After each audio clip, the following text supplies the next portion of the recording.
Hi everyone, welcome back to Emphasis Added, a podcast brought to you by the Houston Law Review. I'm one of your season 7 hosts, Tammy Van Cole. And I'm your other season 7 host, Tiari Vincent. Today we're joined by two very special guests. We have the editors-in-chief of the Houston Undergraduate Law Review, Justin Schnitzer, and Annfaye Sternberg. Thank you guys for joining us today. Thank you for having us. Yeah, I'm really excited to talk to y'all. Great. So we always like to begin our podcast by discussing our guest background and allowing the audience to know more about who we're speaking with us today. So can you both please tell us about yourselves?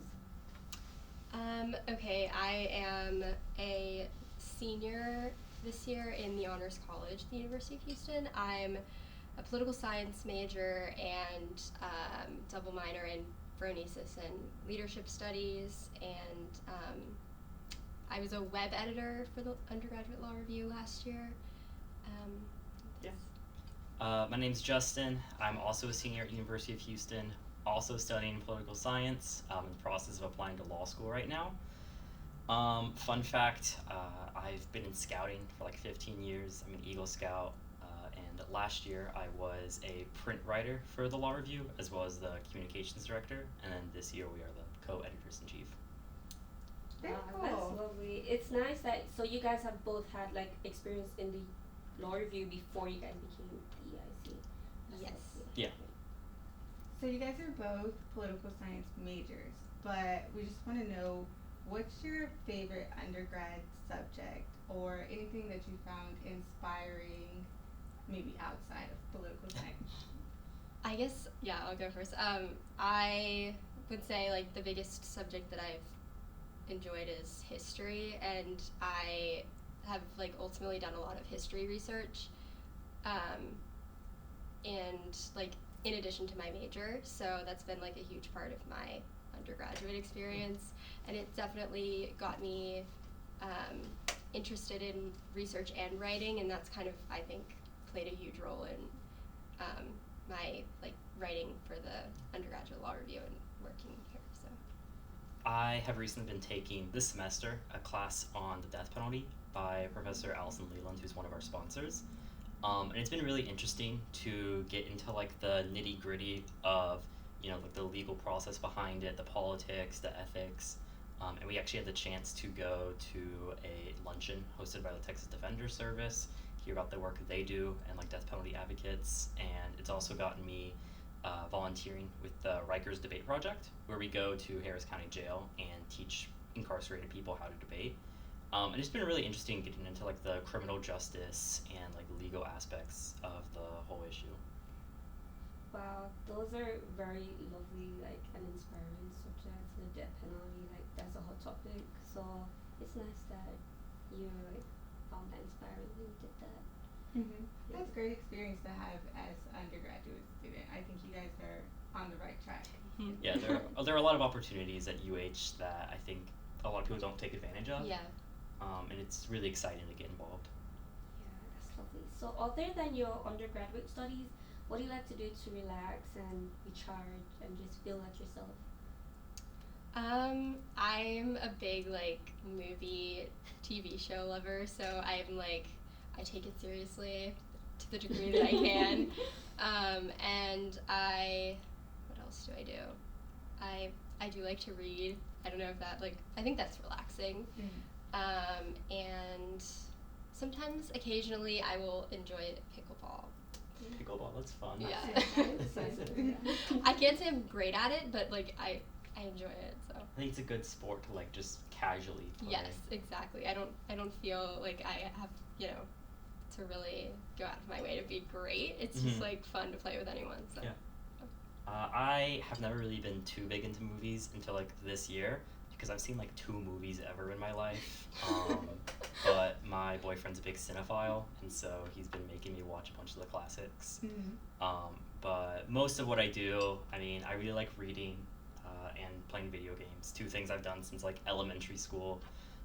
And that's most of what I do in my downtime when I'm not like doing homework or something. Okay, so a pivot question real quick. So your favorite movie, your favorite book, your favorite movie, your favorite book? Oh, this is so hard. I don't know. Lately, I've really, okay, let me think on the movie. I think I recently read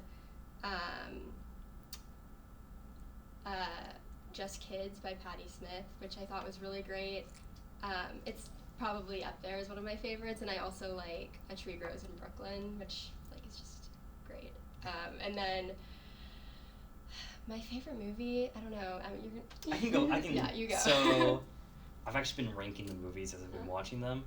Right now, top of my list would probably be either Kill Bill, the first volume, or I also really like The Black Klansman by Spike Lee. Both are very good. Yeah. And then my favorite book in high school, I had to read The Stranger by Albert Camus. And I ended up really liking it and like relating to the main character. I thought it was really interesting. That's nice. Okay, my favorite movie, I have two. So what that I've just rewatched recently, so they're just like at the top of my mind because I really can't choose favorites. But Ferris Bueller's Day Off, which is just like My dad classic. really likes that Yeah, I love it. I could watch it 500 times. And then I also recently rewatched Past Lives, which is really good. It's like I don't know, it just left Netflix. Celine Song, I think, is who directed it. I hope I'm not botching her name, but she like also just did Materialists, so that was like I have to watch that one. Yeah, add this to our list. Well, thank you guys for giving us a little bit about yourselves before we dive into the heart of today's discussion, which is the Houston Undergraduate Law Review. So a lot of our audience has been wondering what exactly is the Undergrad Law Review. So can you tell us a little bit about the work that you do in general? Yeah.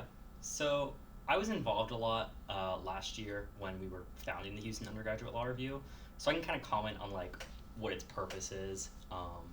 We wanted to have a space where undergraduate students could get involved in legal research and writing, past, like there's a lot of obviously like pre-law organizations, but most of it is like LSAT prep or meeting with lawyers, and they don't really have a chance to do their own work and get it published, and we wanted to have something like that. And so what we do at the Houston Undergraduate Law Review is we invite undergraduate students who may have little to no legal experience, and give them the opportunity to write their own piece either online on our website or get it printed in our journal at the end of the year, and have them publish their own work, have something they can put on their resume, say they've done, and really just explore how that process works before law school. Yeah, and I was just gonna add briefly, like I think that's something that definitely sets us apart, I think, because it's not just like the same, a different iteration of like the same kind of pre-law organizations, because we're focused on like more legal scholarship and kind of introducing that like area of law school that people, I think, like undergrads aren't usually exposed to.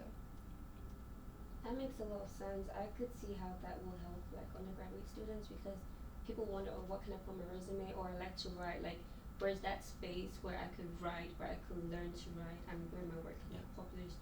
So I love like that purpose that the undergraduate law review has. So another question we have is like, who makes up the undergraduate law review committee? I know you mentioned you were like a web editor and something else. So it's like, what are the positions other than the EIC, which you guys both are? So I can talk about the administrative positions, because we're both editors-in-chief, but I am more about like administration, which basically means I write emails and I make sure we have money at the end of the year, while Annefaye is more the editorial side. So on my team specifically, we have like communications, which is like social media, Slack, reaching out to writers, making posts. We have a program director, which like sets up events, socials, meetings, helps with the end of the year. We have a research symposium, where the print writers get to present their own research, and we need to make sure everything's figured out for that. We also have a treasurer, which has been dealing with funds and stuff, like I said, to make sure we have enough money to publish our journal. And then we also have a corporate relations director, which reaches out to like the law school, to the UH, honors college, hobby school, because we've done a lot of partnerships in the past with the different organizations on campus, or like with the pre-law society, and so we want to make sure we can kind of cement our relationship with them, and they help us with that. So for the editorial side of things, we have this year we added an additional web editors, so to kind of help build out our website. So we have 2 web editors and 2 print editors, and both of them kind of like take over the one-on-one editing of like different publication deliverables. So we have like a set schedule for print and web, and they have to submit like different versions of their drafts and outlines and things like that. And so they're the ones that kind of are responsible for getting that feedback, and then I'm also kind of like contributing feedback too. And it's a lot of like collaborative stuff, I would say, because it just like the more eyes on like different drafts and the more people that can like offer insight to the writers, usually the better. So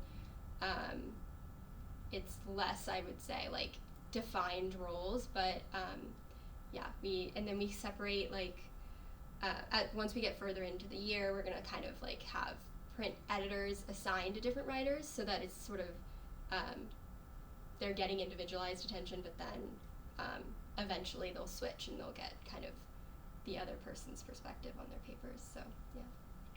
Very cool. It sounds like you guys have a lot of responsibility, and also that you're really on top of things.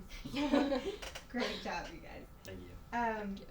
We know, being on the Houston Law Review, that running a law review in general, it's a lot of tasks, it's a lot of oversight, and just a lot of work, plainly, right? So you need a lot of members. So how do you recruit members to be on the undergraduate law review? Yeah, so we just finished recruiting.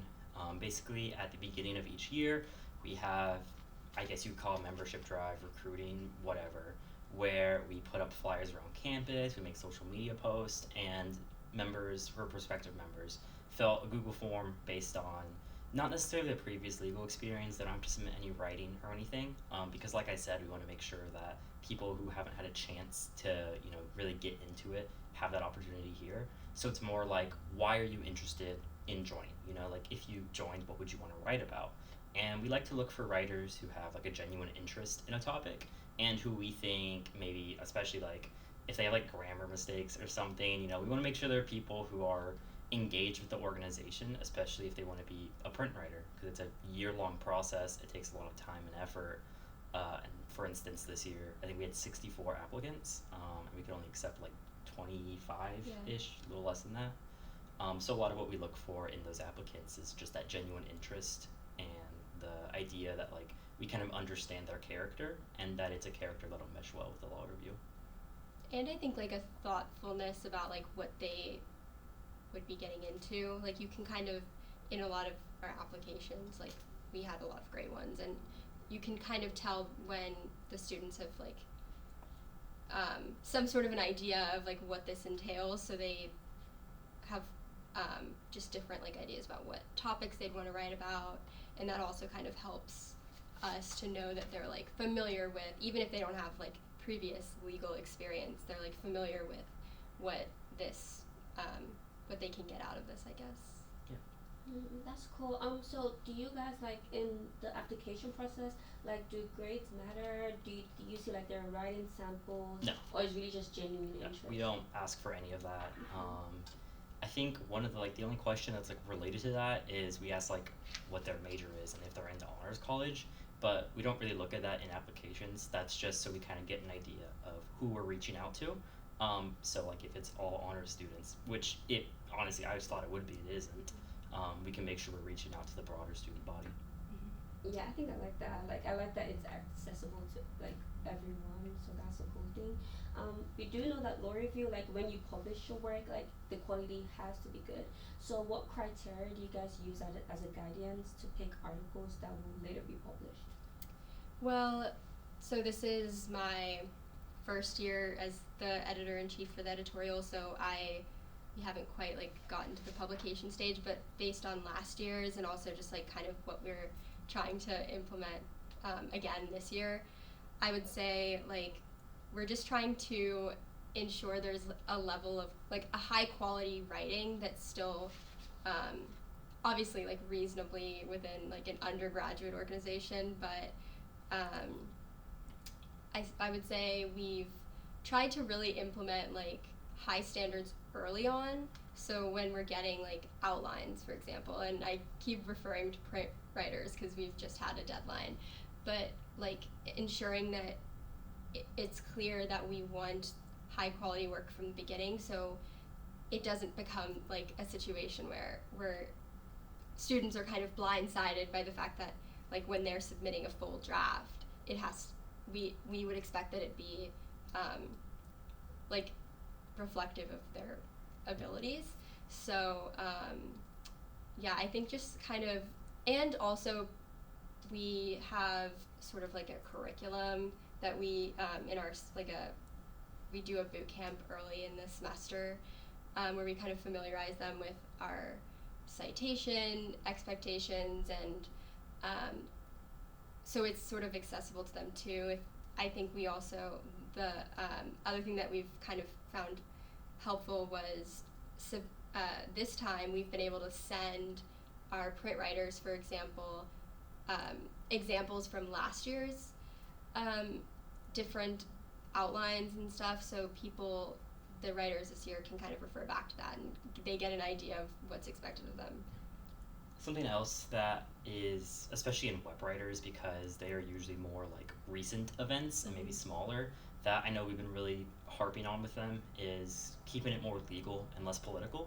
Yeah. Because a lot of the issues, for instance, someone's writing about like Robert Roberson's and the use of junk science in his execution, or in his execution that didn't happen yet. Hopefully it doesn't.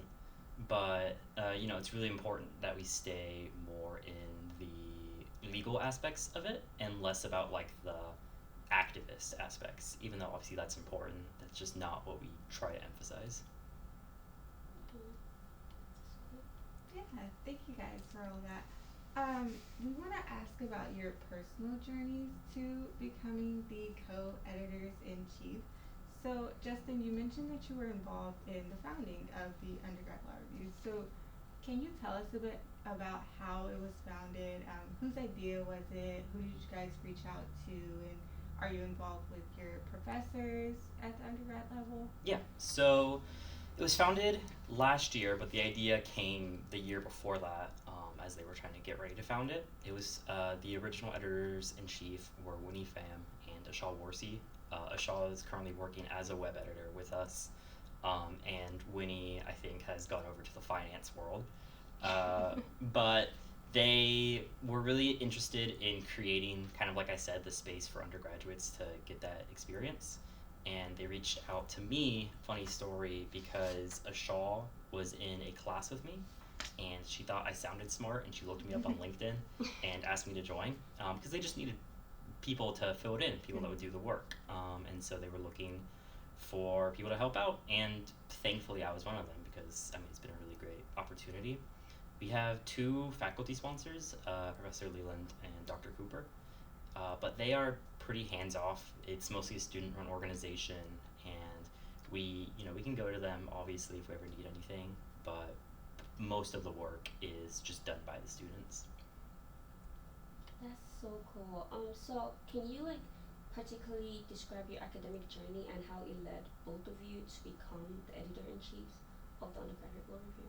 Yeah, so I got interested in law and policy in high school. I originally wanted to be an engineer, and then I realized I didn't like that, and I joined my school's debate team, and I just got really interested.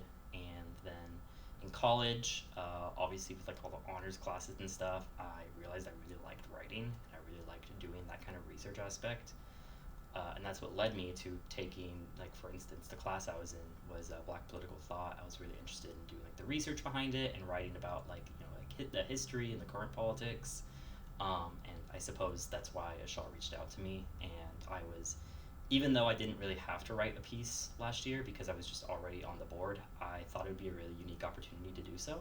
And so that's why I decided that I wanted to write as well as be a member. Wow, that's cool. What about you?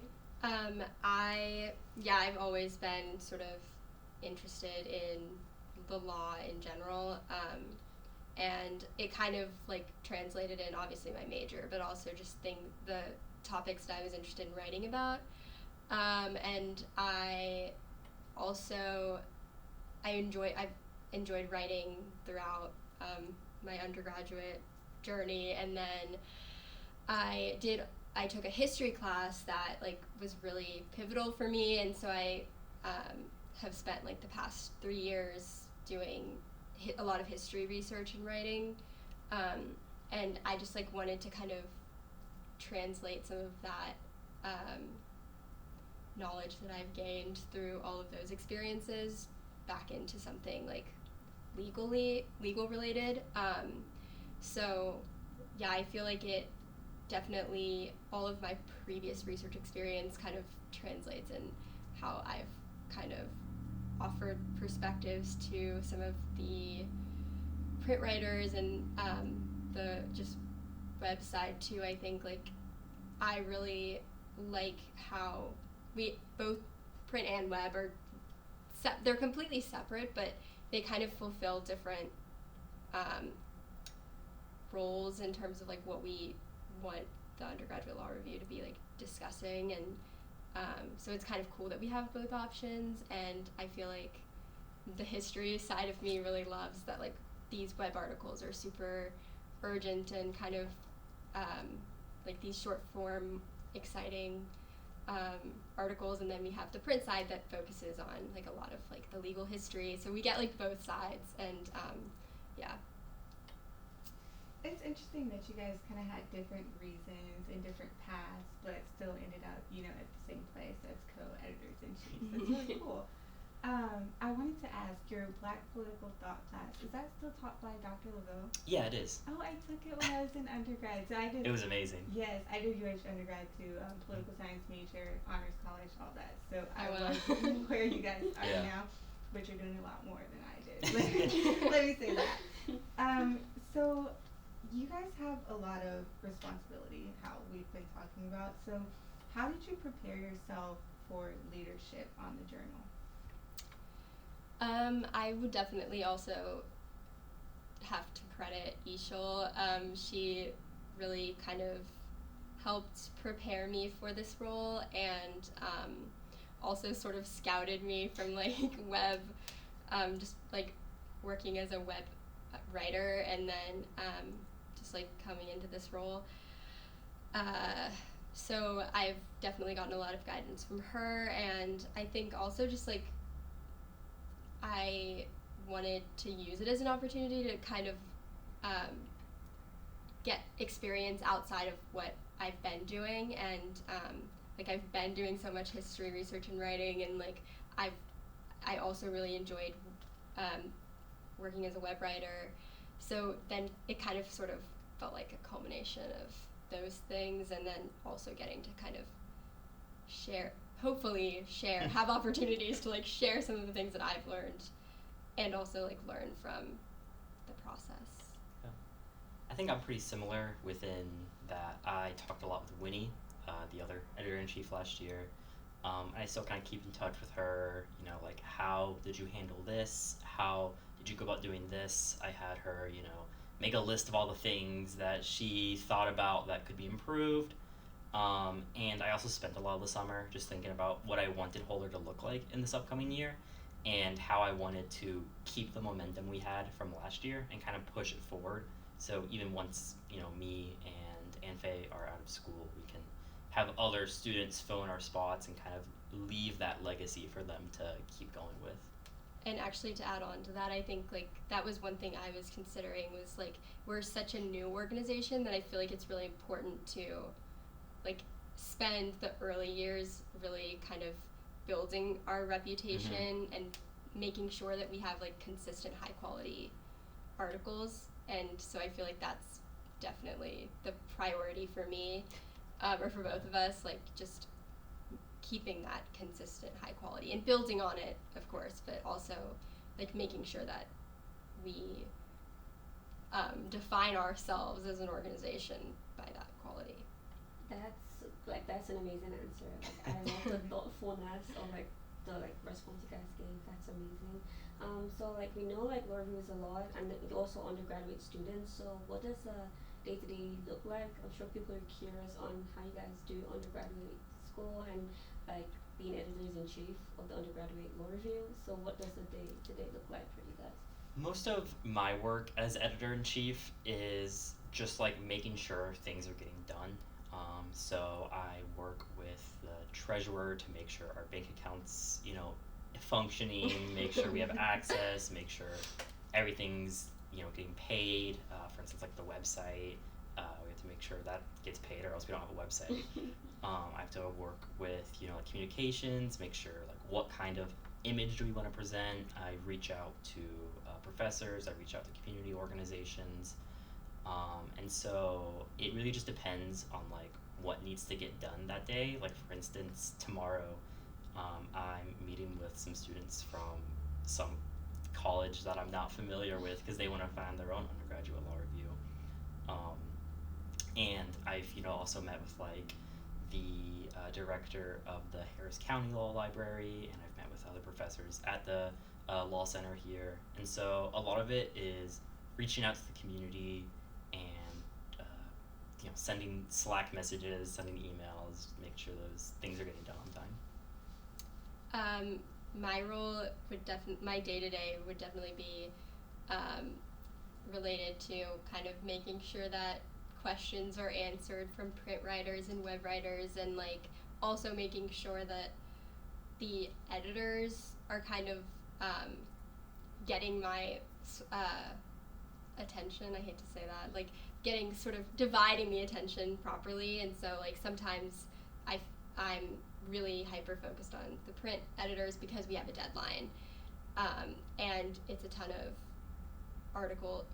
not articles, but like outlines right now to go over and give feedback, and then send feedback, and then if we need revisions, then we have to go over revisions. So then that ends up getting a lot more attention. But then when we're sort of in a stage of like where the print writers are working towards another deadline, and we don't have to have as much like hands-on kind of attention there, then I try to like focus on web a little bit more. And the other thing is print writers are often, we have a lot of like writer check-ins because it's a longer commitment for them because they're writing for a year basically. So we've had to do some one-on-one meetings with individual writers to help them kind of like formulate their topics and then revise the topics and like really figure out like where the actual direction, because then they'll do some research and maybe they'll decide that they want to take a different approach, or so it's a lot of, I feel like thus far it's been a lot of just like responding to like what is needed, and so hopefully like in the coming months it will be a little bit more of a smooth process. But yeah.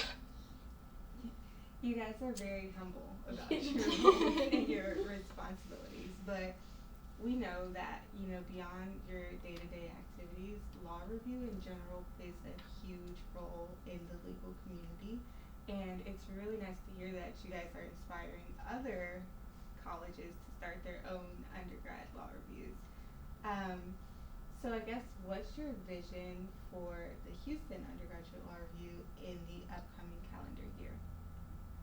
I think that my vision has always been expanding just like our capabilities, and making sure it's accessible to everyone.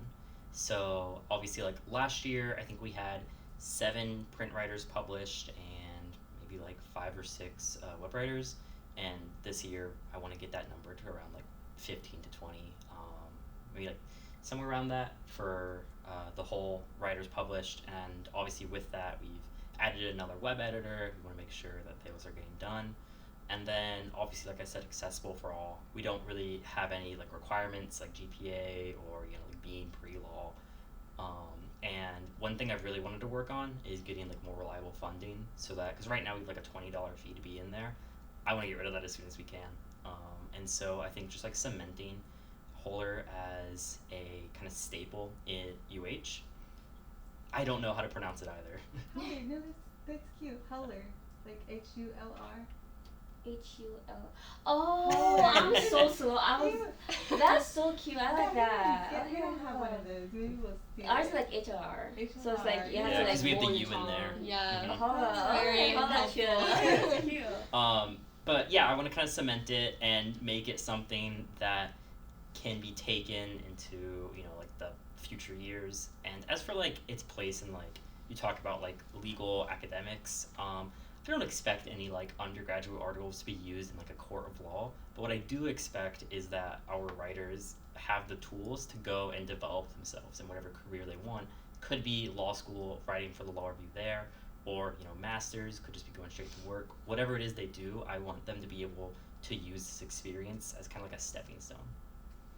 I think that's a perfect answer. I think like it's just a unique experience to be able to work on like academic legal writing, and there aren't many organizations.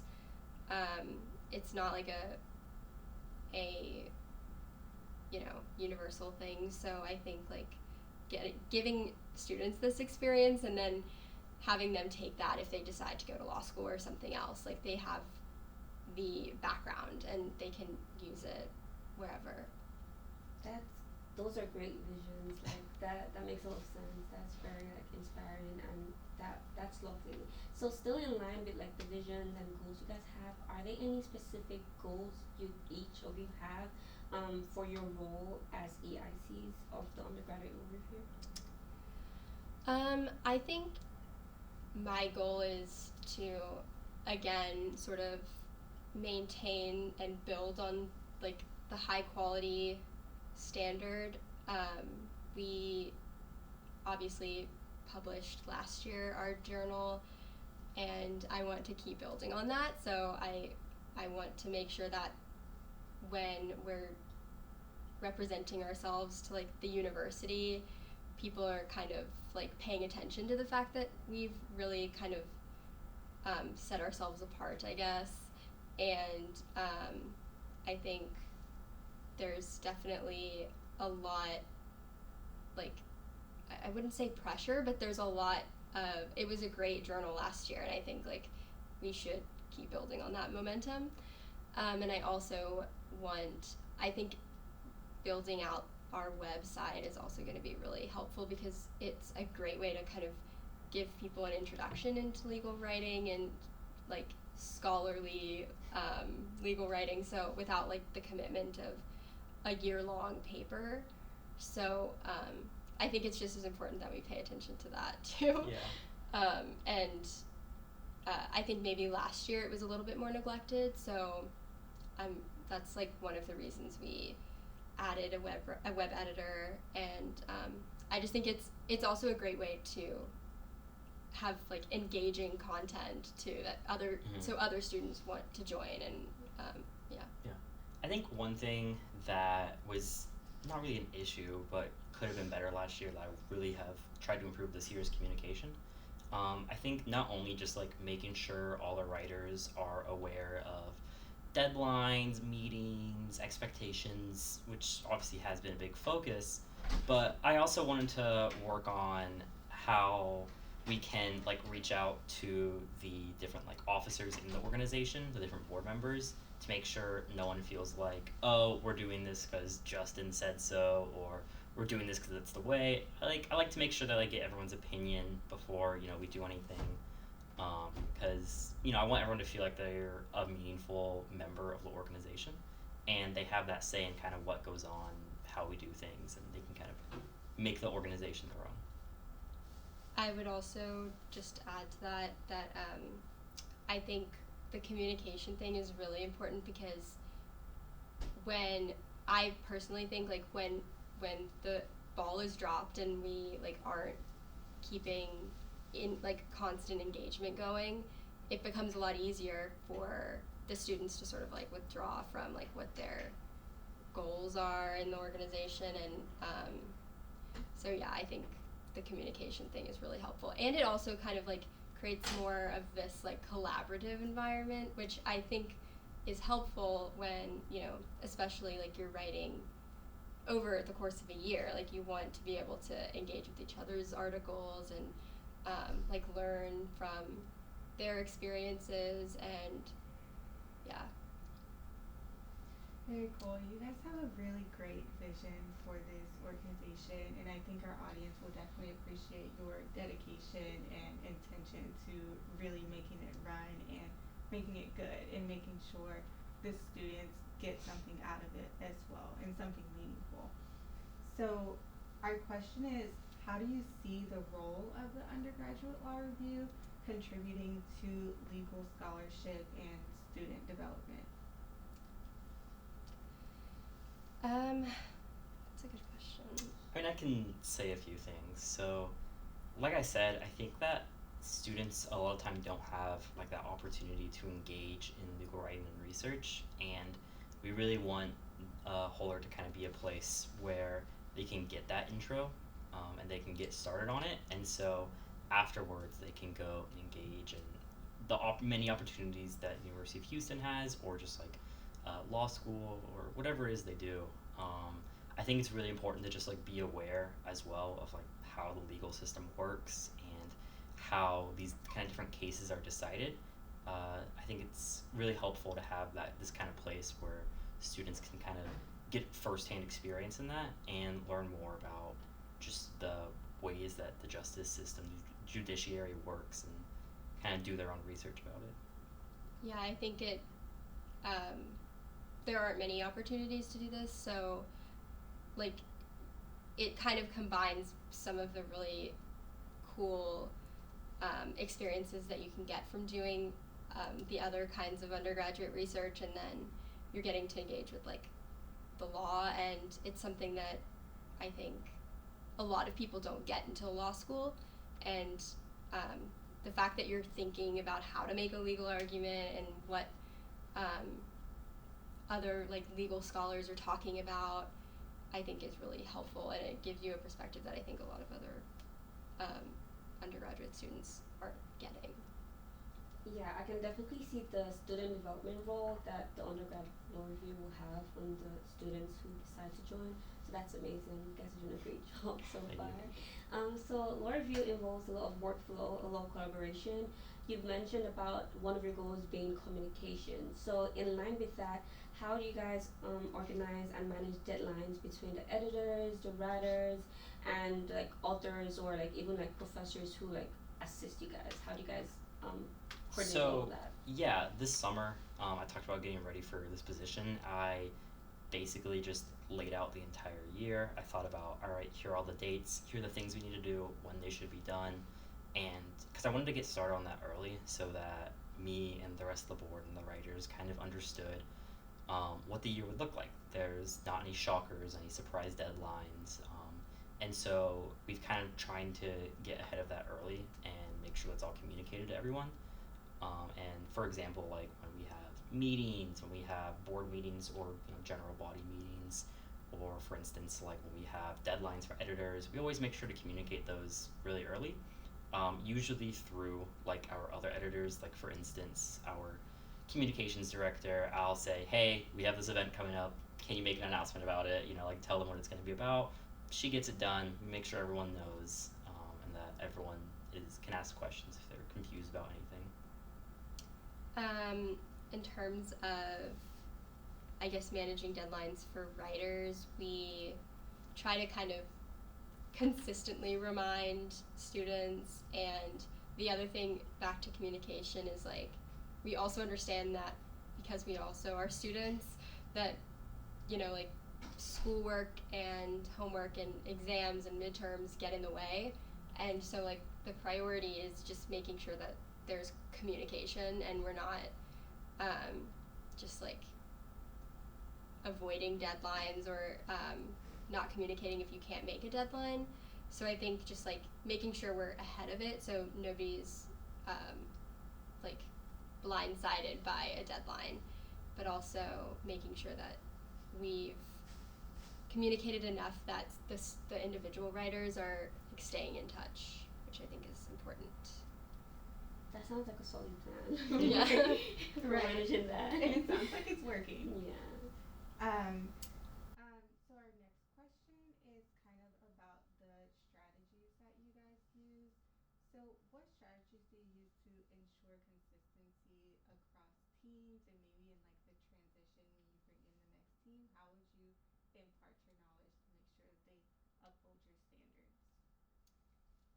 I was thinking about this question a lot, and I think it's definitely something that I would like to do, and I think we've talked about this, is like making some sort of like transitional documents that we can impart to the next editors in chief. But I think having sort of the blueprint of the boot camp slides that we've used to kind of like introduce all of our like each year that we have accepted writers, basically we have these boot camps and introduce them to the undergraduate law review and what our expectations are for print writers and web writers, and that's sort of been like the starting point, I would say, for me in terms of like what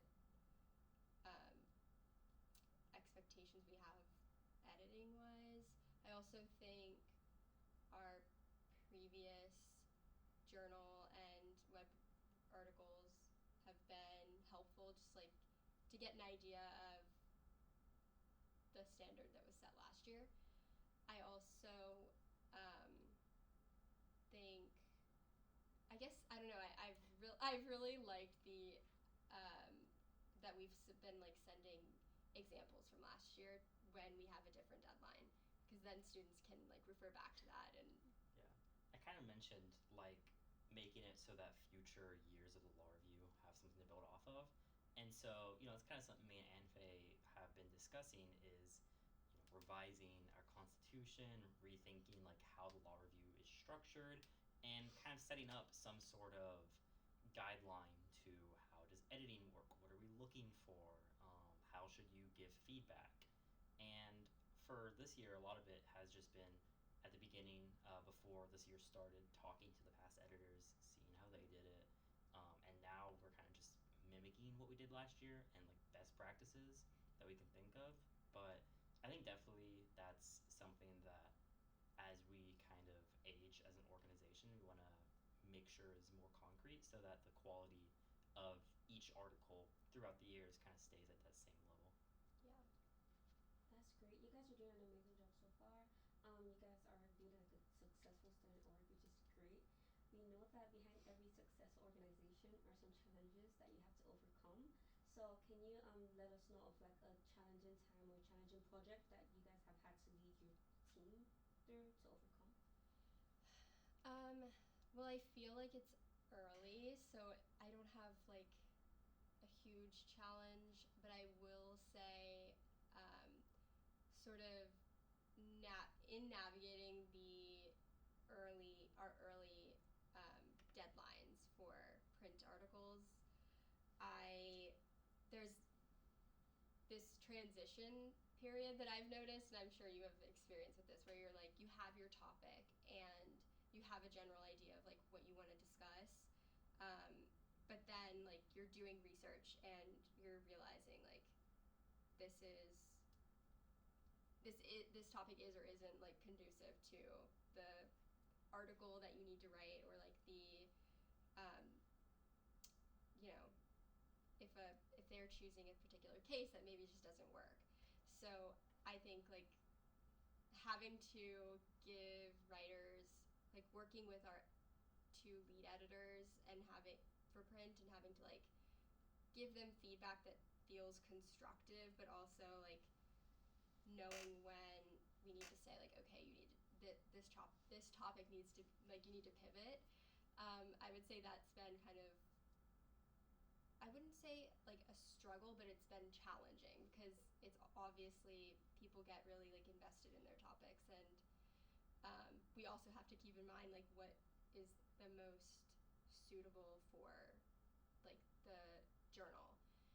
So I would say that's a big challenge, and also just like making sure that the writers are like writing high quality work. I think also something along with like editorial and getting the writers is at the beginning of the year, we realize like, as many professors have as well, like what do we do about like AI, Yes. and what guidelines do we set? How do we ensure that the writers aren't using it? Because sure, you can use an AI checker. Those aren't always 100% accurate. And so it's been difficult to kind of figure out what guidelines to use and how to kind of definitively tell if someone did or didn't. So a lot of what we've done is just being pretty strict on it going from the beginning, just so that people are aware of, you know, like where we stand. And I think as well, especially being something that people sign up to do for fun, you know, I mean, it feels like something where you wouldn't use AI because you're signing up for it because you are interested in writing and you want to get that experience. And so it's difficult to kind of parse through that, but it's something we've been working on. Yeah, I was gonna say it's like a whole can of worms, but I think that has been like a challenge that I'm working through right now, is like trying to find a way to build out some sort of AI policies so that there's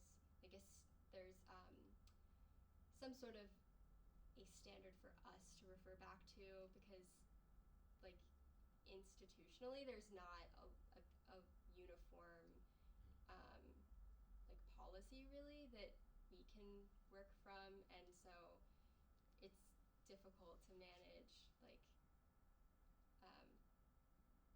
it's difficult. Yeah. We can imagine. Yeah, I can imagine. I Yeah. feel like with the AI stuff, that's definitely also a hot topic.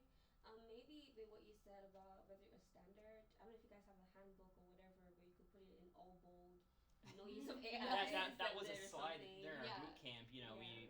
we've tried to be very upfront about it, but as we talked about, like making those editorial standards, I think, you know, like what happens if we think someone might have used AI? You know, who should that go up to? Who should, you know, be talking about them with these things? And like how do we navigate it in a way that's like fair and efficient, but also like it's so difficult because it's not, I mean, the example that I use is it's not like you can just say this was like copy and pasted from this website. Like it's so much more difficult to prove, and so you have to like you just have to be very like careful and strategic, I would say, in how you both like are fair to the students but also like fair to us as an organization, and like making sure that like we're not publishing that work that's not like written by our students.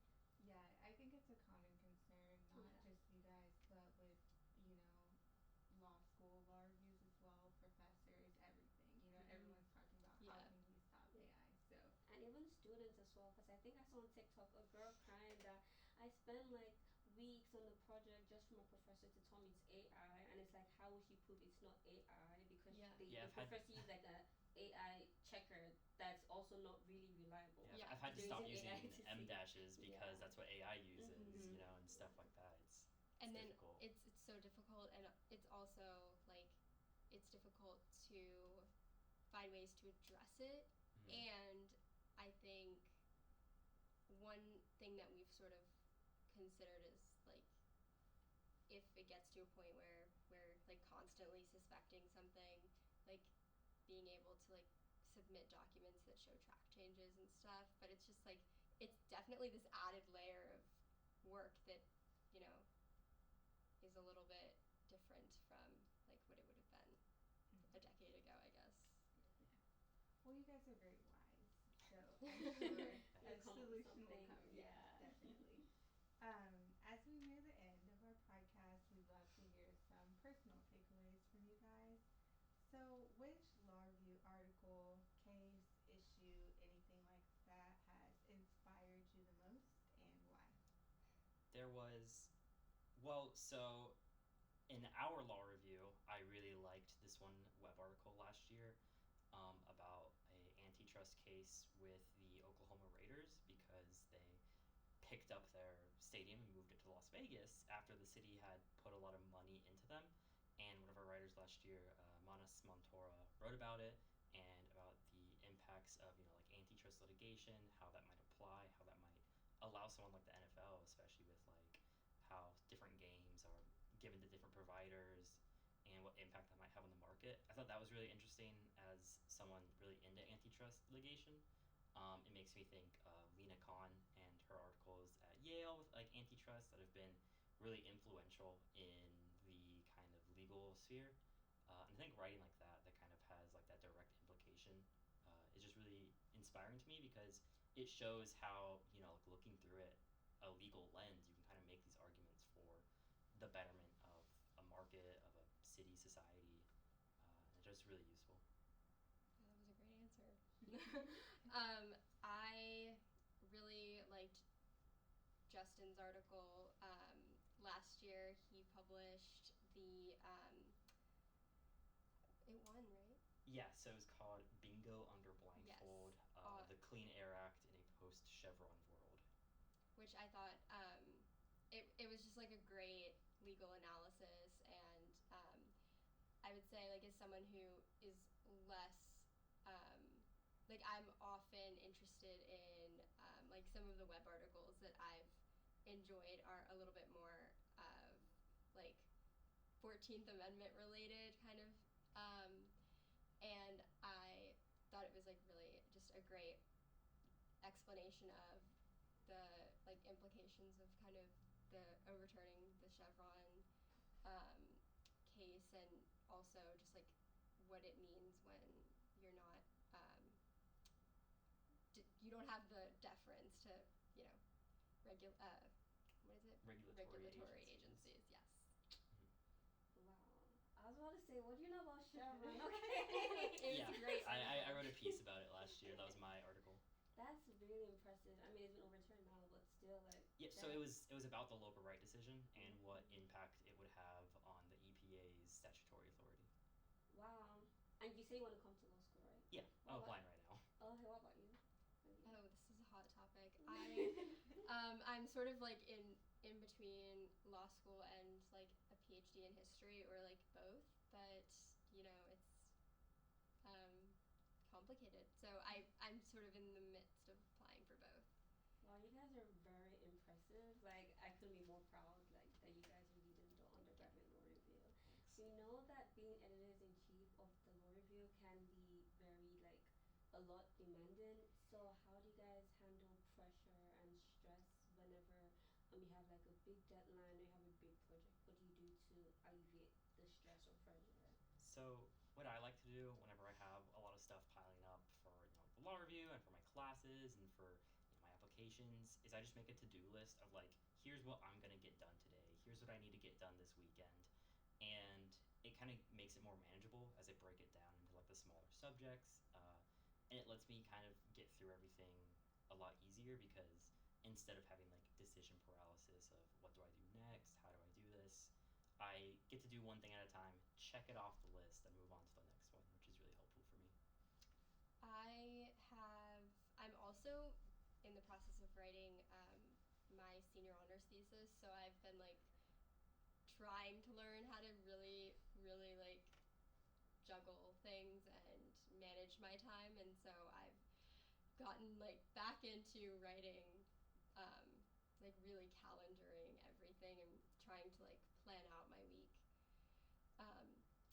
strategically and making sure that I can like maximize time. So I think that's like the biggest thing. If I'm giving myself enough time, then the stress is like alleviated. So I'm just trying to plan ahead so that I minimize the stress. Nice. I need to take some tips from Yeah, you. those sound like good strategies. Yeah. I'm in the learning phase of mine, so. Well, you guys are senior. I think Tammy and I have a bit of senioritis in our Not a last bit year. of girl. We're almost out of here. It's been a struggle getting to my classes on time. Same, definitely. But as far as the good things, what skill or quality do you feel like being editor-in-chief has helped you master? I wouldn't say master necessarily, but I do think just like working with a team with a lot of people doing very different things, and kind of being able to delegate tasks, because a lot of time as a leader you kind of feel compelled to do everything yourself, and to, because you're like, I can get it done right, I know the way I want to get it done, let me just do it. But it's difficult to kind of ignore that feeling, but to delegate these tasks and be there for people, make sure that they know you're there for them if they need anything, but to also trust them in completing them. I think it's something that I've been working on a lot, especially as editor-in-chief, and it's been really helpful to kind of have this experience running an organization like this that I really care about, to kind of better my own skills. Yeah, I was gonna say, delegating is a huge thing for me. I haven't in the past been very good at it, and so I think like this has really forced me to delegate because I can't do it all by myself. And also just like, I think obviously we've like as an organization worked on communication, but I think like communication just like for me in general and like making sure that I'm kind of I'm relaying expectations and like giving some sort of guidance when needed, but also just like knowing when that's enough has been definitely like an exciting challenge, but it's like it's also something that I feel like working as like an editor-in-chief has helped me kind of develop. That's good. Equipment that you guys like got from that is so good and it's lovely. Thank you guys so much for being our guest on this podcast. You guys were so lovely. You guys were so insightful, so inspiring, and like I'm just proud of you guys. I feel so proud. But before we close, is there anything else you'd like to share with our audience? Whether it be advice to students or anything else about the undergraduate law review? I think that it's really helpful to join the undergraduate law review or to read law review articles or just to like kind of understand how all of these things work, whether you're pre-law or not. I think a lot of people just kind of ignore the judiciary and policy, how it's made, what decisions are made, and joining the law review has been really helpful for me to kind of understand that process. And I think that just being more involved in these things is really important for everyone, just so they can become better members of their community, become informed voters, and kind of understand the systems that they're living in. Just since you're living in them, they affect you, so it's really important to kind of understand what's going on at a higher level. Yeah, and I think this organization's like adding a really unique perspective to the undergraduate organizations, and I think it's a great addition to sort of the research side of, I guess, like undergraduate opportunities, and there's obviously a sort of void that we're trying to fill, and so hopefully it's beneficial to the writers, and it's obviously like been beneficial to us, so yeah. Amazing. Well, I just want to echo what Tammy said. You guys have been so insightful and just so impressive, and we can't wait to see where the undergraduate law review is a few years from now with the work that you guys Thank you. So thank you again for joining us, and thank you everyone for tuning in to this episode of Emphasis Added. Be sure to follow us on your favorite podcast platform. Thank you. Bye. Bye.